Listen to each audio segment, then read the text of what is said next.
Jacob Lyon is, by any measure, a role model for scouting volunteerism. After achieving not only the Eagle rank, but earning Venturing's Summit Award as well, he moved from a scouting youth to a scouting adult and currently serves as an assistant district commissioner with the Crossroads of America Council. He also serves as an advisor to a venturing crew and is well underway in the process of starting a Sea Scout unit. All that, and he still finds time to work full-time in the medical field as a registered nurse and serves in the military reserve. Hey, welcome to this episode of Eagle Scouts Worldviews. We're pleased to introduce Jacob Lyon with us today.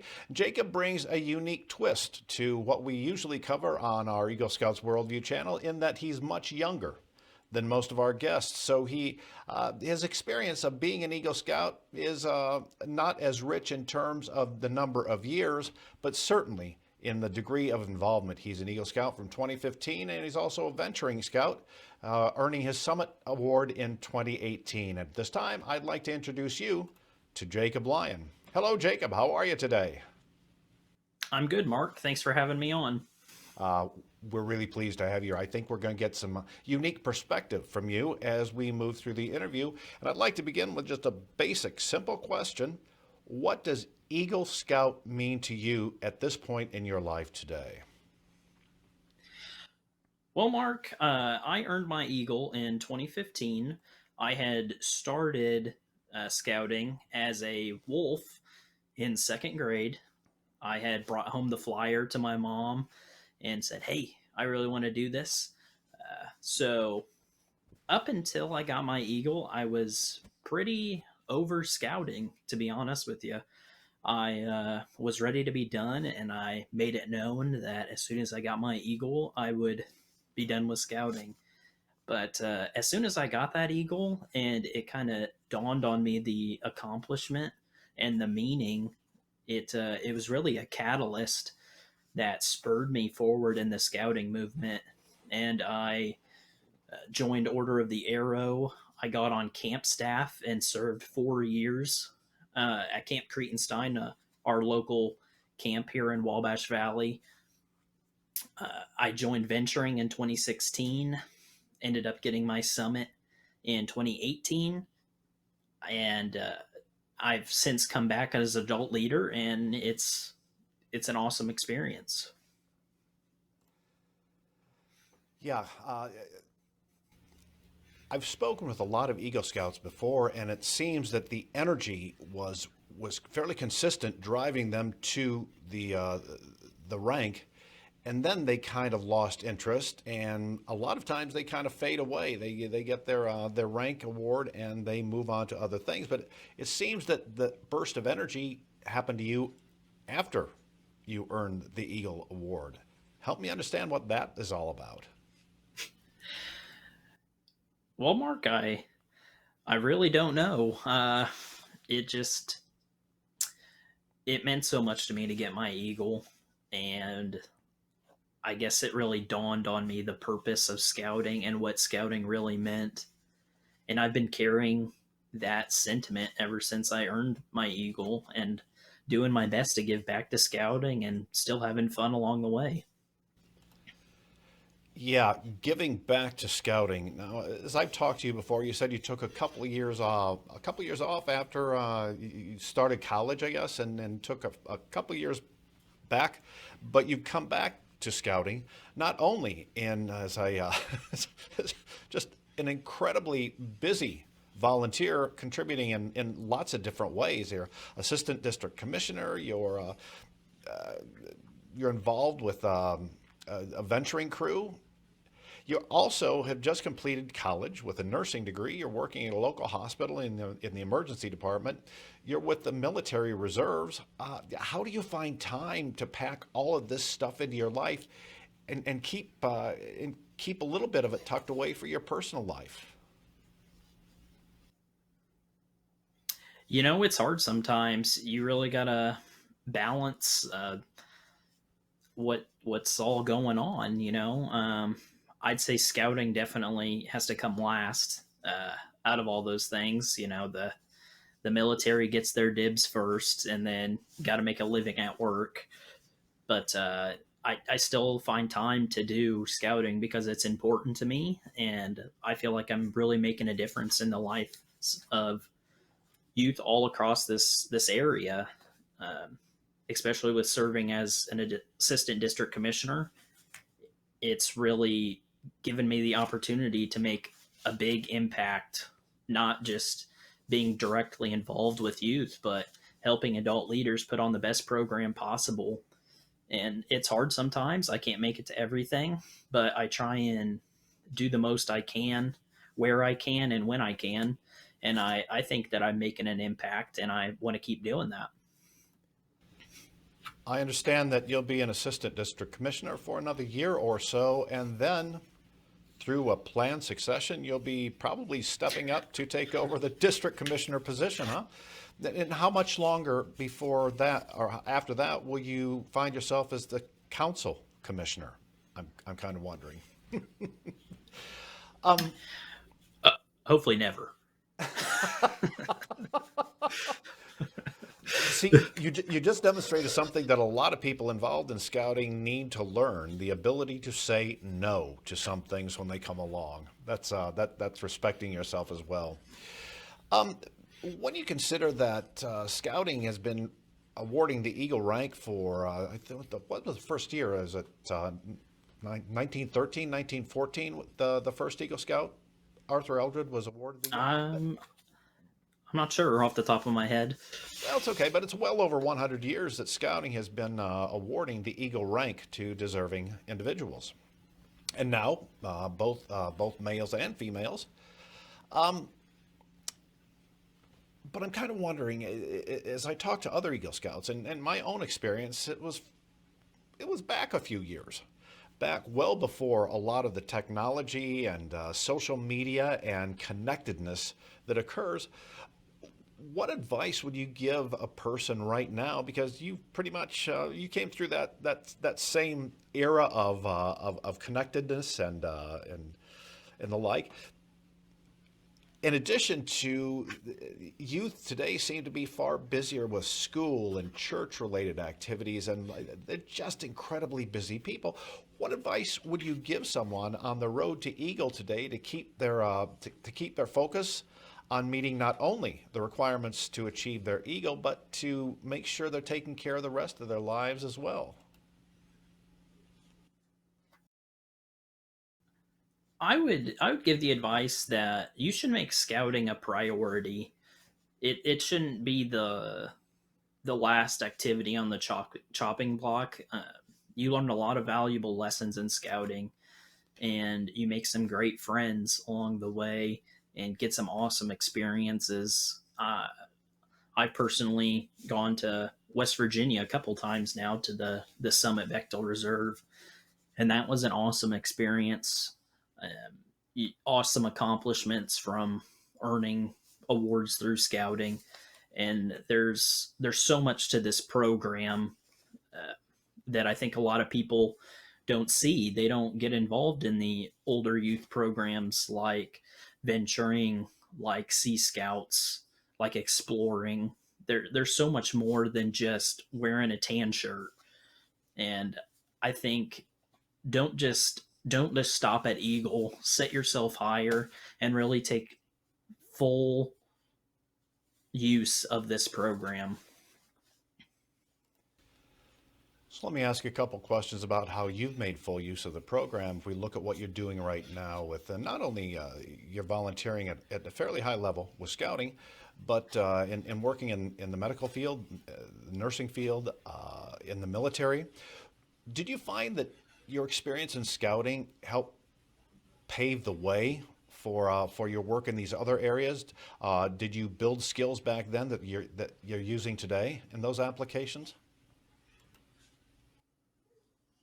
Most definitely.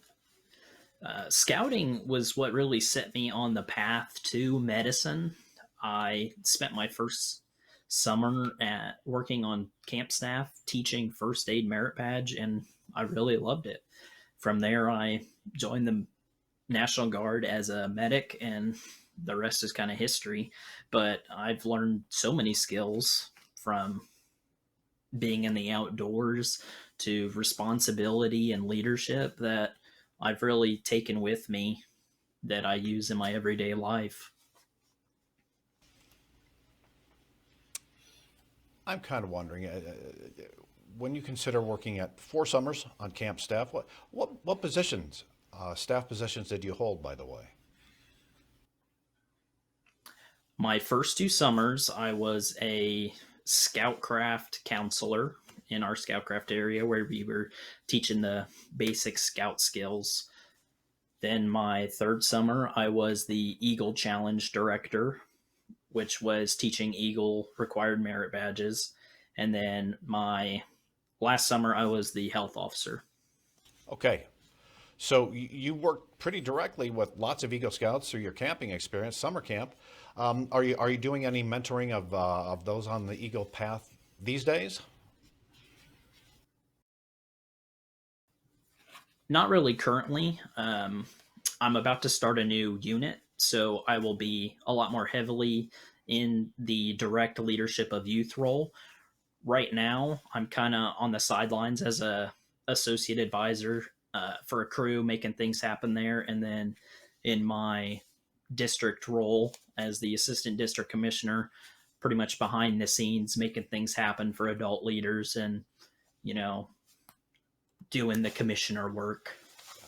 So let's talk a little bit about the adult leaders. What advice or guidance could you give adult leaders who might not be Eagle Scouts themselves, but as they're working with Scouts who are on the road to Eagle, what could you provide them in terms of insight as to how they might better serve their Scouts in support? Let them lead. If you've ever taken Wood Badge, it's a really strong message that they push there, but let your scouts lead. Don't make it a adult run troop. It's supposed to be ran by the youth. Let them make their decisions, let them have fun. Sometimes you got to let them fail. You learn from everything, successes and failures.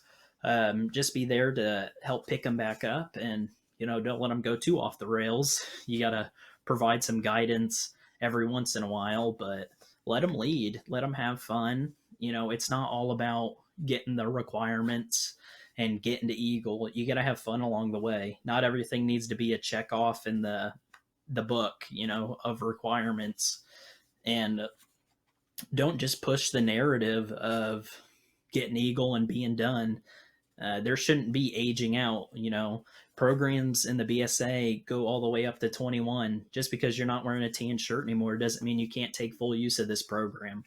And then when you hit 21, give back.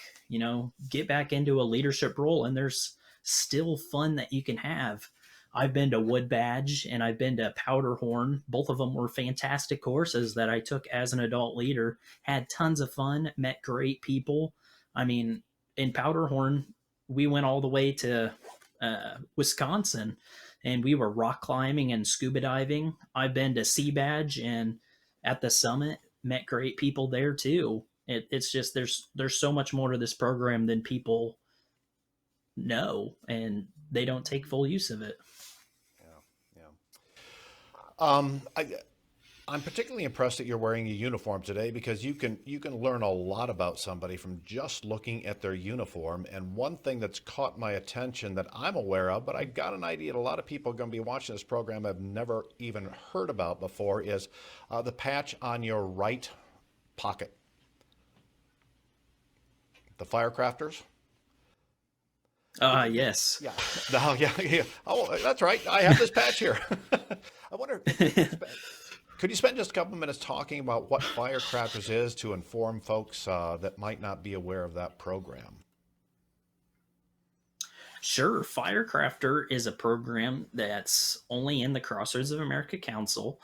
It was founded back in 1920, I believe, by Francis O. Belzer at Camp Tanungi, which is now Camp Belzer, named after him. And it is a program for ages 13 and up. And the pillars of the organization are friendship, leadership, and service. and it's different than Order of the Arrow, that it's not you're voted in. You have to candidate. There are three ranks and one fourth honor that is bestowed, um, but you have to candidate over a week at summer camp for each of the ranks, and it brings a lot more self-fulfillment to it because you are actually working towards getting in this organization, and it's a lot of fun. You network, and great sense of pride after you accomplish, earning your firecrafter. And thank you very much for that. Now, as I recall, Firecrafter did have a broader spread several years ago, and aren't there still some activities of Firecrafter down in the Texas area? I had heard, or is it exclusive to Indiana's Crossroads of America Council now? From what I'm aware of, it is now pretty much only in Crossroads of America, but I may be wrong on that. But I know that it's very strong in Crossroads, and a lot of people take use of this program, and a lot of people from outside areas are interested in it, and they actually come to Crossroads to go to summer camp because it's the only place that you can do it. All right. And now the big question, and you've alluded to it a couple times, but if the astute viewer will see that you're wearing a Sea Scout uniform. So you Scouts BSA, venturing, and now you're involved in Sea Scouts. What's going on with that? Well, Mark, it's time for the next adventure. I've, like you said, I've done Cub Scouts, I've done Scouts BSA, I've done venturing, and now I'm trying to bring Sea Scouts to not only Crossroads of America Council, well, not only the Wabash Valley District, but Crossroads of America Council. This will be the only Sea Scout ship, which is what the unit is called. So instead of a troop or a crew, you're a ship. This will be the only ship in Crossroads of America Council currently. And it's a program for 14 to 21. It's co ed, and it is high adventure, but with a nautical theme. That's not necessarily to say that you can't do other things. It's just centered around nautical themes and activities. A lot of tradition. Sea Scouts is actually the oldest program for older youth, founded in 1912, I believe.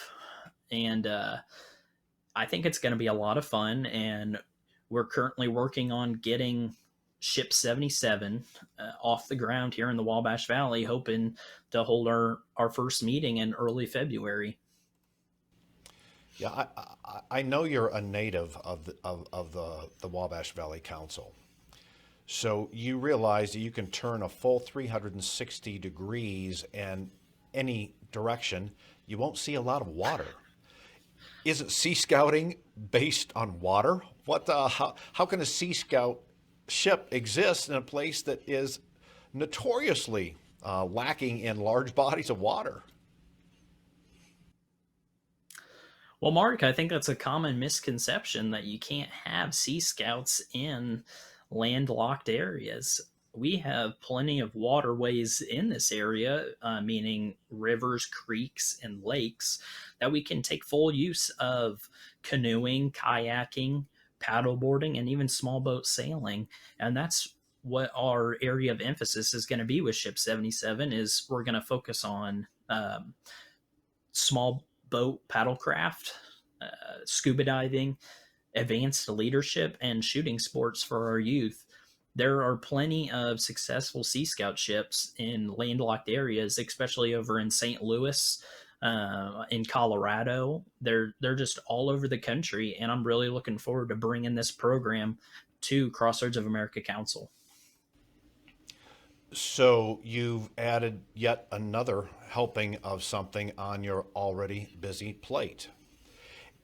And I've got to ask the question, we've talked about how busy you are and how you manage your time and learning to say no at times. But I hear a lot of people talking about why they don't become involved with scouting as an adult after achieving Eagle. And they say, I'm just too busy. I'm just too busy. You seem to defy that dilemma of being busy because now again you're starting a brand new endeavor with your ship. Um, if somebody looked at you and said, "I'm just too busy to get involved with Scouts now that I'm starting my professional career," what would you say to them? I'd say you're not trying hard enough.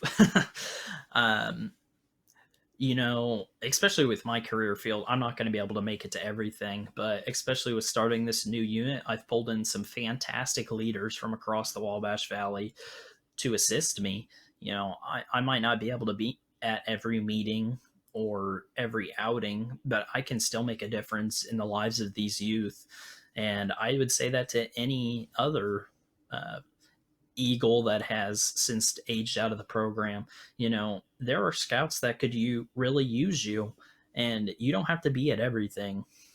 I think that's a common misconception, but help where you can. Another great way you could help out is join your local commissioner corps. I assure you, every commissioner corps in America is looking for more help. We need unit commissioners. Yeah, could you talk a little bit about just what does a commissioner do, and it would be all time consuming for somebody who sought that avenue to reconnect with scouting? Sure. A commissioner is basically like a unit doctor. They go into units that may be struggling or even check up on units that are doing well, and they just help them succeed any way they can. They get them resources and they provide expertise in scouting through knowledge and years of experience, and they just help that unit thrive. They are a friend and a unit doctor, and you don't need a whole lot of experience because we'll teach you. The Scouts is very good at teaching things, and we will make it happen. We will get you the resources you need. If you don't know how to do something, you could just elevate it to the leadership of the district, to your district commissioner or assistant district commissioner, and if they don't know how to fix it, they'll elevate it to someone else, and you're just basically the first line for these units to help them. And with time commitment, it's nothing crazy.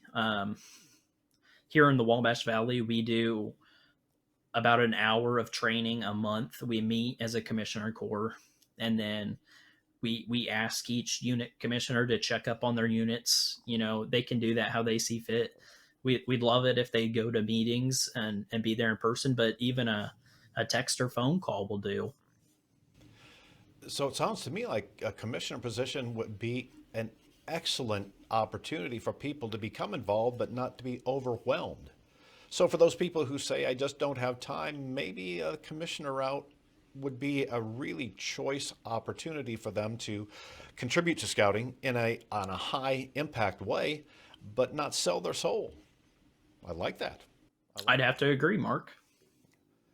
Look, isn't it great? We're talking, and all of a sudden we are in complete sync with one another as we agree on an observation. Hey, listen, we're coming to the end of our time, but I want to give you the opportunity to say anything you'd like to people who will be watching this in the future, both Eagle Scouts, those who are on the road to Eagle, perhaps parents, adult leaders, whoever might be watching. What would you like to say to them? The floor is yours. I guess I've got a couple things. For those that are scouts now, working on the trail to Eagle, don't stop working your way to Eagle, but don't stop there. Even if you're 17 and barely going to make it to get your Eagle, the Sea Scouts and venturing goes to age 21. You've got plenty of time to still enjoy this program, and don't just limit yourself to a tan shirt. I thought green was pretty cool, and now I switched to navy blue, and wow, is this a stunning uniform? Um, but there are so many more opportunities in the Boy Scouts of America. Take full use of them. Get involved. Just get out of just your troop or just your unit.